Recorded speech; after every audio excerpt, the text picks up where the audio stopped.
Il était une fois. Toutes les histoires commencent comme ça. J'ai envie de vous dire, les femmes ne construisent pas quelquefois, elles construisent toujours le destin des hommes. Non, évidemment, j'ai eu des femmes admirables autour de moi. Et c'est ces femmes qui ont fait de moi l'homme que je suis. Et donc voilà, vous parlez du rôle des femmes, ben c'est simple. Le rôle des femmes dans ma vie, c'est un rôle central. Et puis là, on a parlé donc de ces femmes à l'écran que j'ai montrées, qui reflètent ma vie. Mais même dans ma vie de tous les jours, moi il y a quelqu'un par exemple comme Juliette Gréco qui est quelqu'un de très important dans ma vie et qui est une femme ô combien admirable. Oui, c'est l'histoire finalement de quelqu'un qui est morcelé et qui chemine à recoller les morceaux finalement, à faire passer d'une vie finalement donc morcelée, multiple, à une vie unique en fait et pacifiée. Donc c'est cette histoire qu'on raconte. Finalement, ce film est une histoire d'amour en réalité. Il pleut sur la tête comme il pleure dans mon cœur. Ma vie fut prisonnière d'un environnement où fallait avoir pour enfin être. Totalement, c'est vraiment un langage propre. C'est un langage qui contient d'autres langages, mais qui reste néanmoins un langage singulier propre. Je dis souvent que le cinéma, c'est pas le 7e art, il contient les 7 arts. C'est-à-dire que c'est ça qui est merveilleux, c'est qu'il y a de la poésie, de la littérature, la musique, l'art pictural, enfin. Tout est là et en même temps, ce n'est pas ça non plus, c'est autre chose. Et c'est ça qui est assez... c'est fabuleux finalement. Donc le cinéma m'intéresse beaucoup pour ça, pour cette capacité à être un langage à part entière, mais qui ne nie pas les autres. Et oui, ne parle-t-on pas de mère patrie? En vérité, la France est une maman symbolique. Et la maman symbolique, elle doit tenir compte de tous ses enfants. Il n'y a aucune maman qui discrimine. Une maman, elle aime tous ses enfants de la même manière. Et l'idée, c'est ça, c'est de dire que, certes, je m'appelle Abdel Malik, comme certains ont des prénoms qui ont une autre consonance. Certes, je suis noir, ma couleur de peau, mais je suis français. Et j'aime mon pays, j'aime ses institutions. Je crois en la République. Et je ne suis pas une exception. La plupart des personnes qui vivent dans les cités sont comme moi. Mais le problème, c'est qu'on ne parle que finalement que de l'exception. On parle du petit groupe, des petites personnes qui vont représenter des choses négatives. Mais si effectivement les banlieues, si l'humanité s'arrêtait aux frontières des banlieues, la France serait à feu et à sang, ce qui n'est pas le cas. Et c'est ça qu'il faut dire. C'est important de dire que l'humanité ne s'arrête pas aux frontières des cités.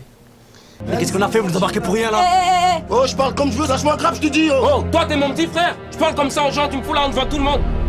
Oui, mais cette vénération, elle existe encore aujourd'hui. Mais moi, la différence, c'est que moi, j'ai vu des gens mourir au sens premier du terme propre parce qu'ils se prenaient pour Tony Montana. Et si vous voulez, moi, l'impact de l'art et finalement du cinéma sur le réel, je l'ai vu, mais de manière dramatique. Et je me dis à chaque fois que si ça marche dans un sens, ça peut marcher dans l'autre aussi. Si Brian De Palma avec Scarface, si c'est passé ça, peut-être que moi, je pourrais faire un film qui serait une sorte de Scarface de lumière, un anti-Tony Montana d'une certaine manière. Et si ça influence positivement ne serait-ce qu'une seule personne, ça serait merveilleux. J'ai mis, certes, vraiment, j'ai mis volontairement la violence hors champ parce que moi, je ne fantasme pas sur la violence. Moi, j'ai vu des gens mourir, trop. Je sais ce que c'est quand on tire sur quelqu'un. Je sais ce que c'est voir vraiment les ravages, l'aspect horrible de la violence. Donc moi, ça ne m'intéressait pas de montrer ça ou d'esthétiser la violence ou quoi, parce que je ne peux pas fantasmer sur quelque chose de... Mais par contre, ce qui m'intéressait, c'était de dire pourquoi devient-on violent? Comment, à quel moment la violence devient un langage à part entière, et un langage horrible? Et pourquoi? Donc c'est ça qui m'intéressait, c'était le processus. Et je pense souvent, depuis tout à l'heure, je ne sais pas pourquoi, je pense souvent à Guillaume Apollinaire qui, parlant de l'horreur de ce qu'est la guerre, parce que lui ayant fait 14-18, il dit qu'il ne comprenait pas les gens qui osent dire que la guerre c'est quelque chose de beau, ou que la violence est belle. Et il dit finalement que quand on vit ça dans sa chair, on ne peut plus jamais dire que la violence est beau. Et je partage profondément cet avis. Ma bibliothèque, mes livres sont mes seuls bling-bling. Régis va bientôt terminer ses études secondaires et ses notes sont excellentes. Nous nous sommes permis de proposer son dossier pour Hippocagne et il a été accepté. Vous avez donné une bonne définition. C'est finalement toute spiritualité véritable. Donc on peut trouver ça évidemment dans le christianisme, dans le judaïsme, et on trouve ça en islam aussi. Finalement c'est le cœur de la religion, c'est le cœur de l'islam, le soufisme. C'est cette capacité à dire finalement que le combat le plus redoutable que mène l'homme, c'est face à lui-même, face à sa propre bêtise, face à son ignorance, face aux choses qu'il ferait, qui se détourneraient de l'autre et où il nierait l'autre. Et l'islam contient ça.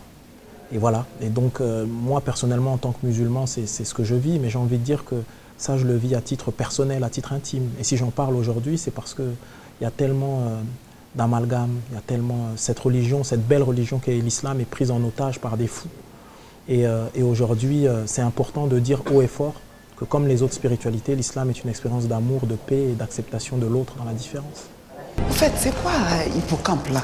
C'est Hippocagne. Ah, pour moi, ça va rester hippocampe. C'est hippocampe, c'est hippocampe. Évidemment. Encore une fois, il y a tout simplement des êtres humains, des gens qui aiment, des gens qui rêvent.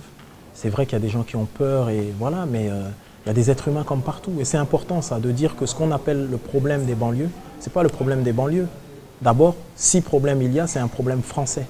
Et il faut savoir que les gens qui sont là, ce sont aussi des Français qui aiment ce pays et qui ont envie de travailler à ce que ce pays puisse avancer positivement avec eux.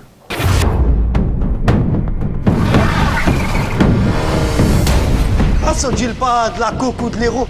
On peut au moins vendre du shit. Si on tombe pour la coque ou le touch, c'est grosse peine. Il n'y aura pas de groupe de peur à rien.